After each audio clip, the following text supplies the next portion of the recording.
Our next speaker, Mr. Kamal Banerjee, is better known as Rotarian Kamal Banerjee. Formerly, he has served as the head of internal audit HNGIL, and now he is acting as an independent heritage researcher and enthusiast associated with INTAC Kolkata chapter. He has also co-authored the compendium on Calcutta Built Heritage, a comprehensive guide for Calcutta researchers. In recent time, he is working on livelihood improvement and awareness on unprotected built heritage of Malla Dynasty at Joypur in the district of Bankura, West Bengal. It is a great achievement that this people's initiative has saved many built heritage which were left under collective oblivion. As a member of ICOMOS, National Scientific Committee on Industrial Heritage, he had presented a paper on light railways in eastern India in the last ICOMOS International General Assembly at New Delhi. He is one of the founding members of REACH Foundation, Kolkata chapter, and member Heritage Impact Assessment Team. As a member of Railways Enthusiast Society, Mr. Banerjee is closely working on railways heritage of Asansol. He is also associated with TOI and the Telegraph as correspondent. We would request now Mr. Kamal Banerjee for his kind presentation on conservation and people's initiative. Mr. Banerjee, please. Good evening. Can you hear me? Yes. Kamal, please. We can hear you. Please allow my screen sharing option. Yes, please. It has been allowed. Please share.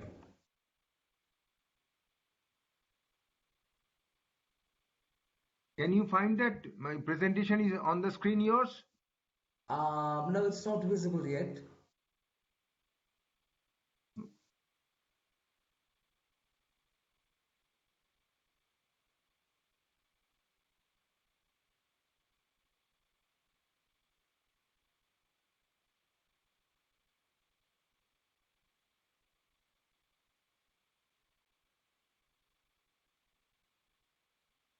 Can you see? Yes, it's visible now. Yes. Is it okay? Yes, it's visible now. Okay. Can I start right now? Please. Yes. Sorry for interrupting. Just below the screen, there's a bar where it is written "Stop Sharing," and on the right-hand side of it, there's an option called "Hide." Can you see it, please? Yeah, I am doing so. Yes, please. Thank you very much. Okay. Thank you. Thanks, Cooch Behar Heritage Society, for inviting me in this webinar. It's my pleasure, privilege, and honor. Now, before going to the details, let me say a few words about the project and the site. Vishnupur is quite well known for its terracotta splendor and unique temples of laterite stone made by Malla kings. But its beginning was at a less known place, Joypur, which is 10 kilometers away from Vishnupur. In the first part of my presentation, I will briefly share about the place and what Joypur is to offer as a weekend destination and a place of heritage tourism. In the second part, I will talk about people's initiative in Joypur, how conservation is closely linked with livelihood improvement. In Joypur, our most expected community-based sustainable development is almost achieved, or at least implemented, we can say. Okay.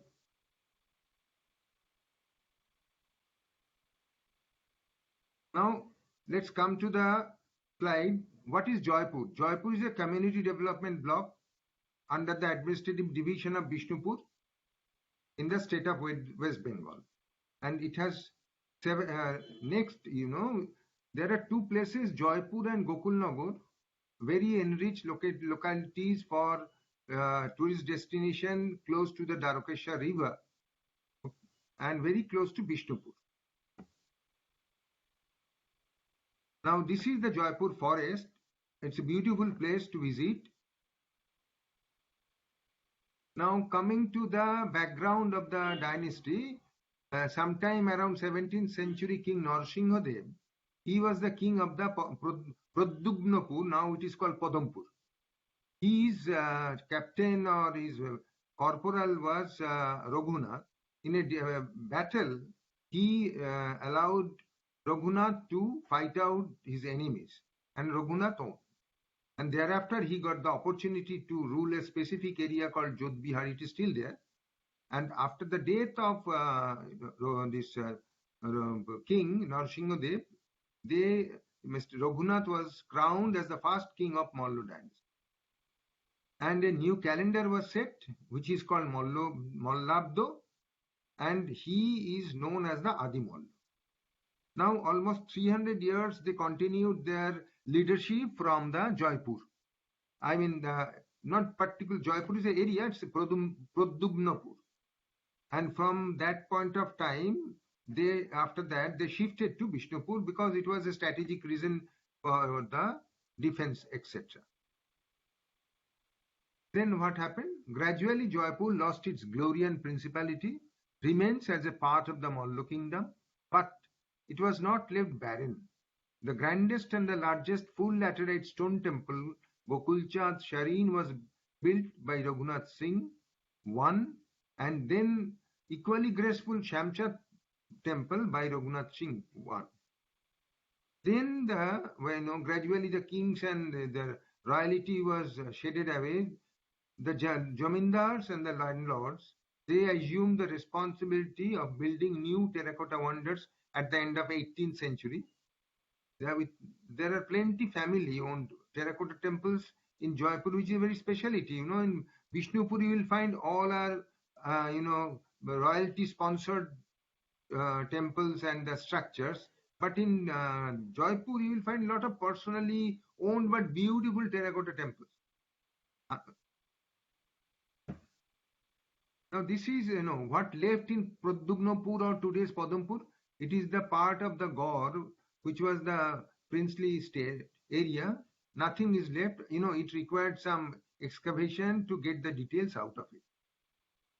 Now, staying at Joypur is no problem. There are a good amount of resort and government, non-government places to stay.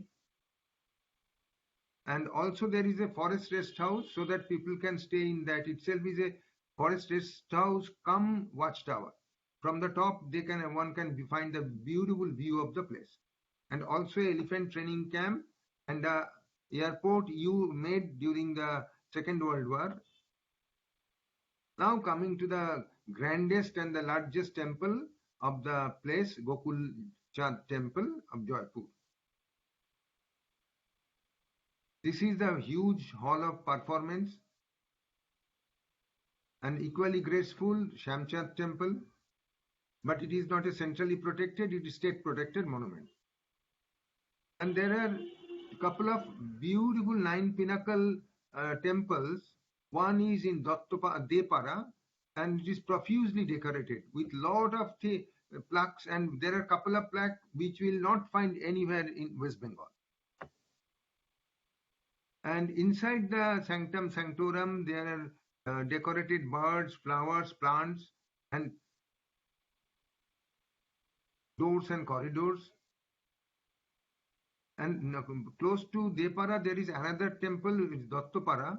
It is also again 9 pinnacle, which large figurine in the top and a wooden door.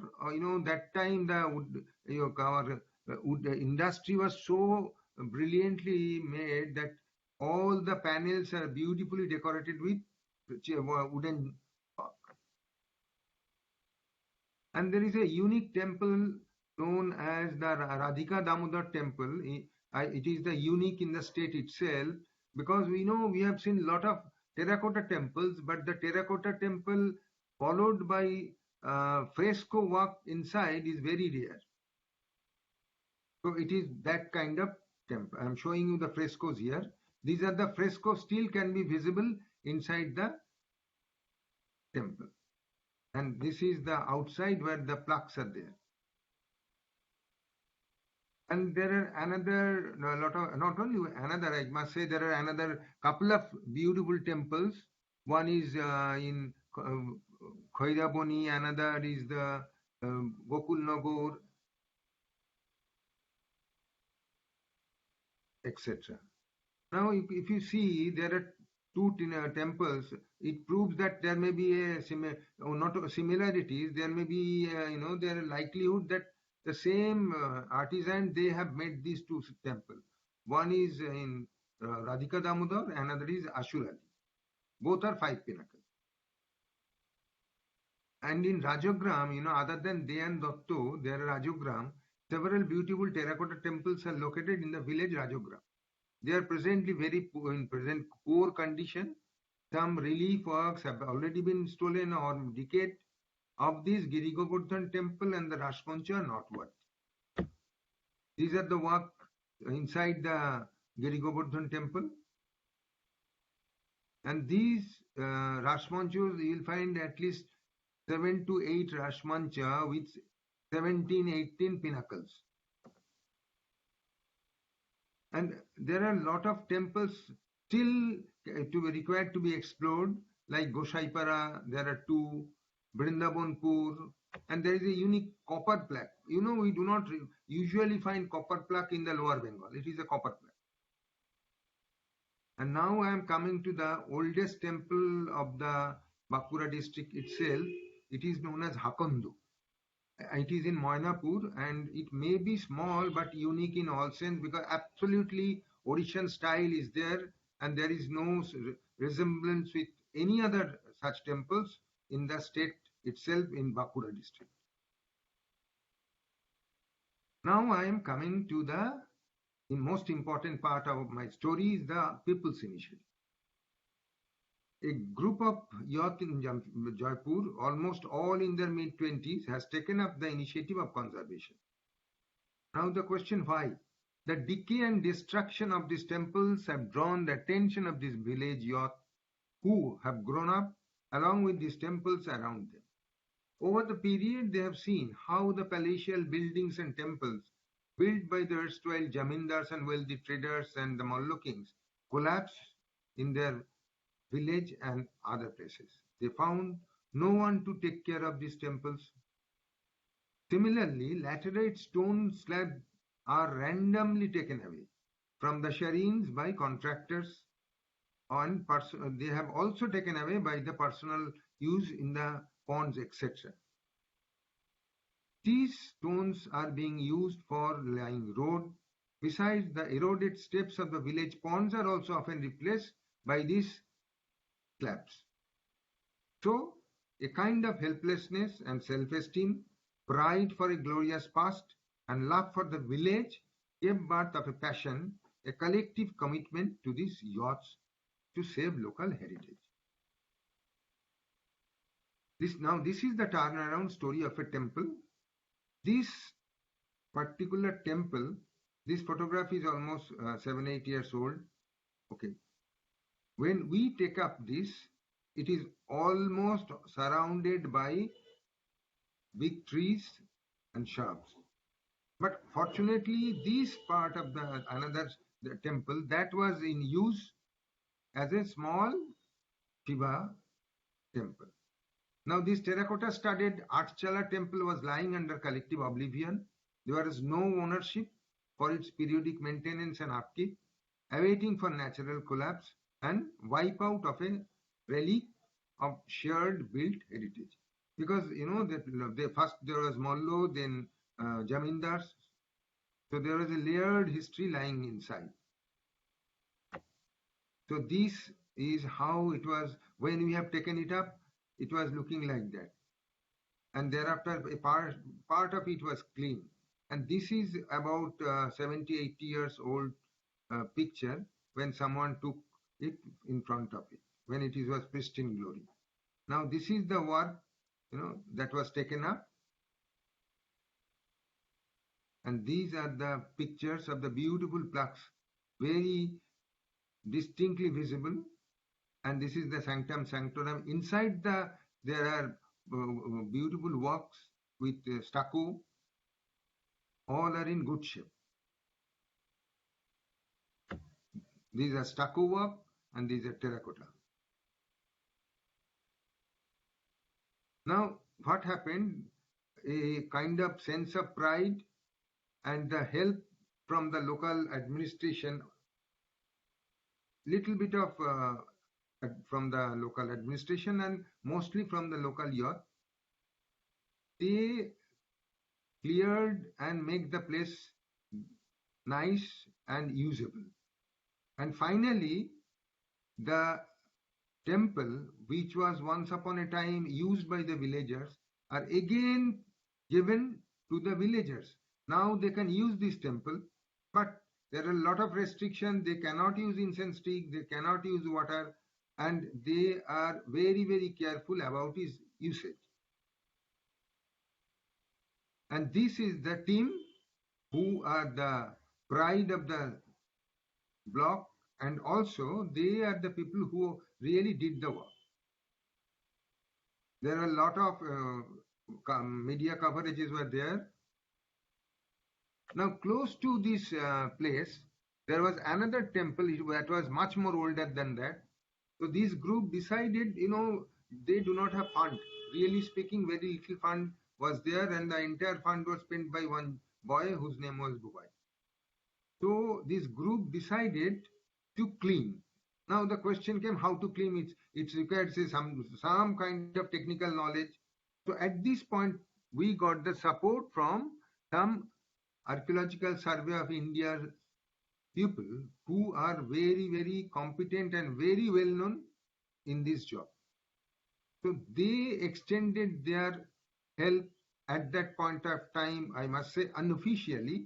They visited the place and make them understand. They stay with them and they visited the temples and make them understand in the sense what is to be done, how these shards are to be cleaned without damaging the structure. And this hands-on training, which is very, very important, I feel everywhere in the state. It may not be very costly, but at least you can give the life of a structure another 25 to 30 years minimum or the more. So what we feel at this point of time that, this restoration, whenever we talk that it's a matter of crore. Really speaking, it is not always that. It's required some kind of good wishes, some good people, and some technical people who knows how to clear this place, and at least, you can make the place visible.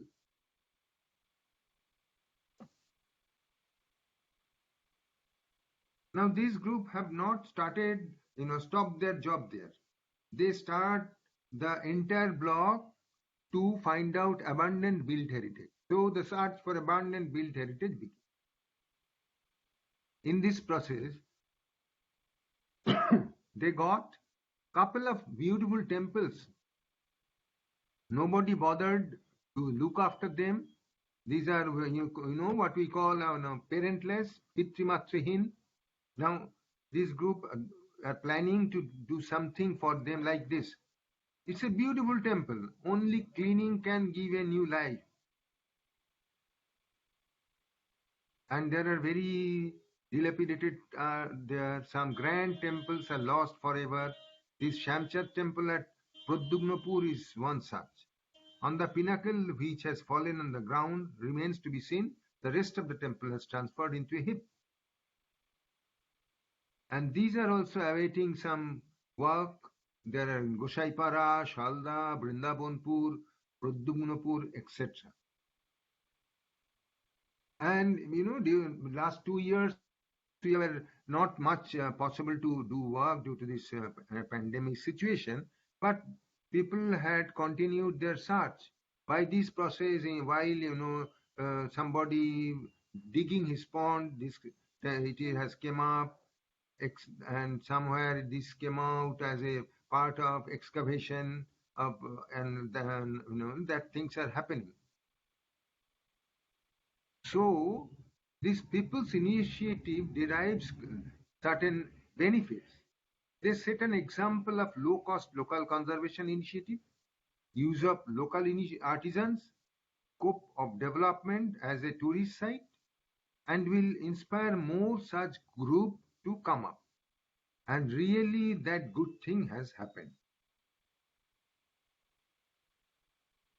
And one thing, we got support from the administration So couple of heritage rallies were organized with the school children. So that what we did a around 3 hours rally passing through the all temples, so that the school boys and girls, they can see, and they were astonished that they don't know these things are lying in their own village.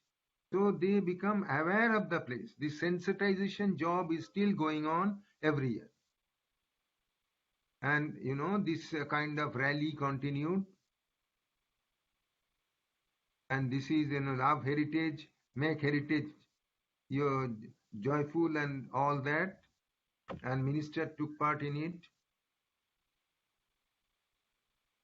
Again, this inspired outsiders also, like Intact, one school, Lakshmipat Singhania, they took their boys and girls to make a project on it.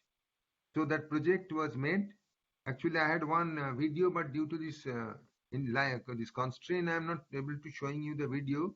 In any next occasion, I will show it to you. Now, these are the ignited soul. Take the case of Pinky Pal. Pinky Pal is doing her PhD in IIT Mumbai. She wrote, I had set some money from my tuition and recently from my stipend and tried to renovate the Shiva temple, but that money was not enough to do. If I get help from some kind-hearted people, then only I can fulfill my dream. She had started the job, but still it is unfinished. And, now she had left for his career once again. And, for last 2 years, it is lying as it is. Another, Shree Banerjee and his team, there is another place known as Borjura. They have also cleaned that, one temple which is popularly known as Asthal, which is the temple of Rama. So there are a lot many things can be done in this Rama temple. At least they have cleaned.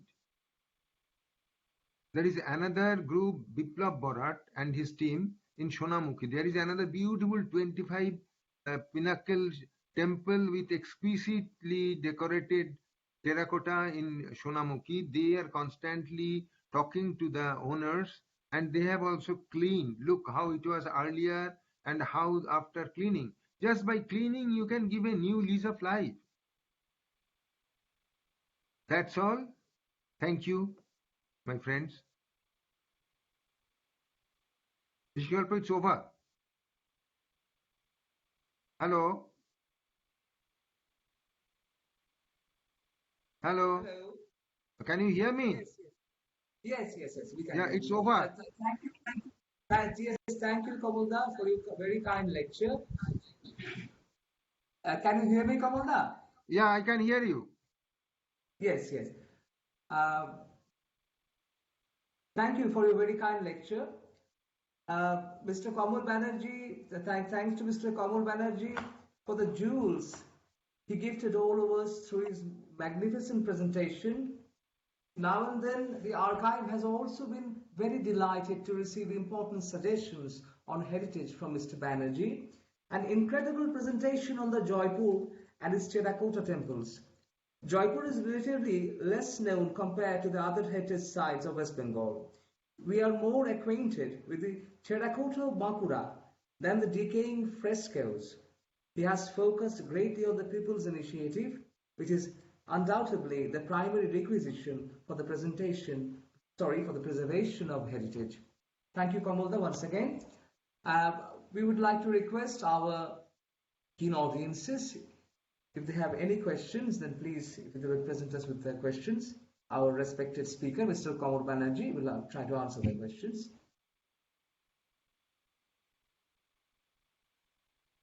Any questions, please?